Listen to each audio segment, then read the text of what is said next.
कि दोस्तों, जय भीम, नमो बुद्धाय, जय मूल निवासी। दोस्तों साथियों, मैं चरणदास टांक, आओ साथ चलें एक सामाजिक चैनल में आपका एक बार फिर हार्दिक स्वागत करता हूं। दोस्तों और साथियों, आज मैं आप लोगों के साथ जो वीडियो साझा करना चाह रहा हूं, साथियों, उस वीडियो का शीर्षक बहुत ही महत्वपूर्ण है। जी हाँ साथियों, भारतवर्ष में दलितों, महादलितों, बहुजन और ओबीसी वर्ग पर प्रथा के नाम पर थोपे गए उस समय की कुरीतियों पर विचार डालना मेरा आज का मुख्य उद्देश्य है। साथियों, आप इस वीडियो को पूरा देखें, अंत तक देखें, क्योंकि साथियों, आप लोगों को, मुझको और बहुजनों, दलित, अति दलित और बहुजनों को आखिर इस बात का पता होना अनिवार्य है। उनका यह जानने का भी अधिकार है कि उस समय में हमारे, या यूँ कहें कि बहुजनों के पूर्वजों पर किस तरह से रूढ़िवादी ब्राह्मणों द्वारा प्रथा के नाम पर थोपी गई कुरीतियों का अवलोकन कर सके। तो साथियों, इन प्रथा रूपी कुरीतियों में सर्वप्रथम मैं बात करूंगा आपसे शुद्धिकरण प्रथा। जी हाँ साथियों, शुद्धिकरण प्रथा अंग्रेजों द्वारा सन 1819 में अधिनियम 7 के द्वारा इस शुद्धिकरण रूपी ब्राह्मणों द्वारा शूद्र दुल्हनों पर हो रहे जघन्य एवं मानवताहीन प्रथा का अंत किया था। इस प्रथा में शूद्रों की शादी होने पर दुल्हन अपने पति अथवा ससुराल न जाकर इन दुराचारी, अत्याचारी व धूर्त ब्राह्मणों के घर जाकर 3 दिन 3 रात बितानी पड़ती थी। साथियों, क्या ये वही ब्राह्मण थे जो वेदों का सहारा लेकर वर्ण व्यवस्था को लेकर शूद्रों को नीच बताना, शूद्र की परछाई न पड़ने देना, शूद्र यदि किसी गांव के मार्ग से निकले तो उसकी कमर में झाड़ बांध देना ताकि उसके पैरों के निशान तक मिटा दिए जाएं, और गले में हांडी लटकाकर घर से बाहर निकलना, शूद्रों को पढ़ाई का हक न होना, ऐसी अनन्य बाधाएं ब्राह्मणों ने शूद्र समाज के लिए खड़ी कर रखी थी। मगर शूद्र नवविवाहिता के लिए शुद्धिकरण रूपी अत्याचार, जघन्य अपराध, आत्मा को कचोट देने वाले ऐसे नीच प्रवृत्ति पर ब्राह्मण वर्ग ना माफ़ी का पात्र है। साथियों, इसी तर्ज पर सन 1804 में अधिनियम 3 के तहत अंग्रेजों ने भारत में कन्या हत्या पर रोक लगाई थी। कन्या हत्या में एक माँ को इस तरह प्रताड़ित किया जाता था कि उसके स्तनों पर धतूरा नामक जहर लगाकर नवजात कन्या को स्तनपान कराया जाता था। क्योंकि कन्या एक उस समय में बहुत ही, किसी भी घर में कन्या होना एक बहुत बुरा माना जाता था। वो किसी भी वर्ग हो, जाति हो या किसी भी समाज में, तो उसे भूसे में दबा देना या किसी एक गहरा गड्ढा खोदकर साथियों उसमें पानी या दूध भरकर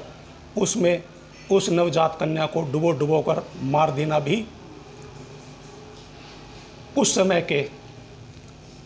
ब्राह्मणों द्वारा ऐसी कुरीतियों का प्रथा का नाम देकर प्रचलन था साथियों। और इसी तरह एक प्रथा सिर्फ और सिर्फ शूद्रों पर थोप रखी थी उस समय के ब्राह्मणों ने, पहला पुत्र गंगादान। उस प्रथा में शूद्र के घर जन्मा पहला पुत्र होता तो उसे इस रचे हुए षड्यंत्र के तहत गंगा नदी में बहा देने की इस कुरीति कूटनीति प्रथा पर भी सन 1835 में अंग्रेजों ने प्रथम पुत्र गंगादान पर रोक लगाकर शूद्रों को इस असहनीय कुप्रथा से और ब्राह्मणों के इस प्रपंच से छुटकारा दिलाया था साथियों। और इसी तरह डावरिया, जी हाँ साथियों, डावरिया प्रथा के अनुसार भी इस प्रथा के तहत राजा और महाराजाओं, पूंजीपतियों, जागीरदारों व सामंतियों की बेटियों की शादी में दहेज के साथ साथ शूद्र व ओबीसी कन्याओं को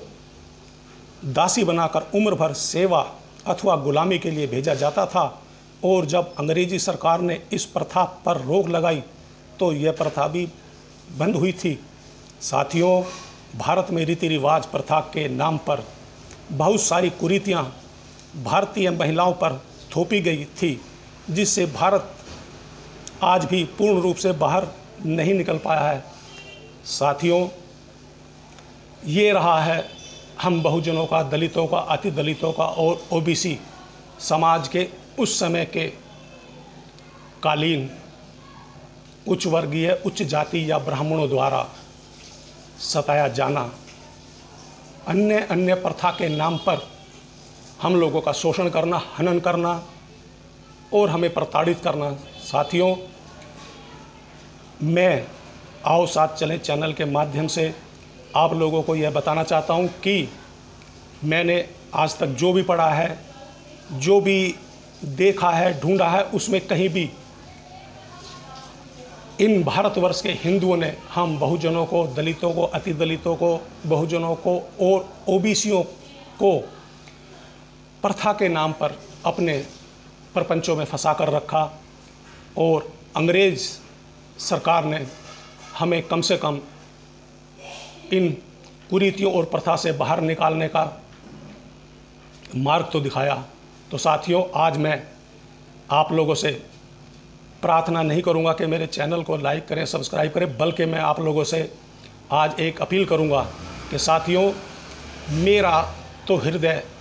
बहुत ही कुंठित हुआ कि हमारे पूर्वजों का इतिहास इतना पीड़ित, इतना प्रताड़ित, इतना लज्जाहीन रहा। यह जानकर मेरा हृदय विकार हो गया। यदि आपका भी हृदय विकार होता है, आपको भी लगता है कि हकीकत में हम लोगों पर इतने अत्याचार, इतनी प्रताड़ना या इतने दुराचार किए गए हैं या हुए हैं, तो यह हमारे पूर्वजों का इतिहास, जहाँ तक मैं समझता हूँ कि मेरा, आपके और हम बहुजनों, दलित, अति दलित और ओबीसी समाज के बच्चे, महिलाओं, युवाओं और बुजुर्गों को जानना अत्यंत ज़रूरी है। तो साथियों, यदि यह वीडियो आपको लगता है कि यदि यह वीडियो वाकई में ही हमारे ऊपर किए गए अत्याचारों का एक माध्यम, एक रास्ता है हम जन जन तक पहुंचाने का, तो आप लोग इस वीडियो को साझा करने से नहीं रुक सकेंगे। तो साथियों, एक बार फिर पुनः मैं चरणदास टांक, जय वाल्मीकि, जय भीम, नमो बुद्धाय, जय मूल निवासी।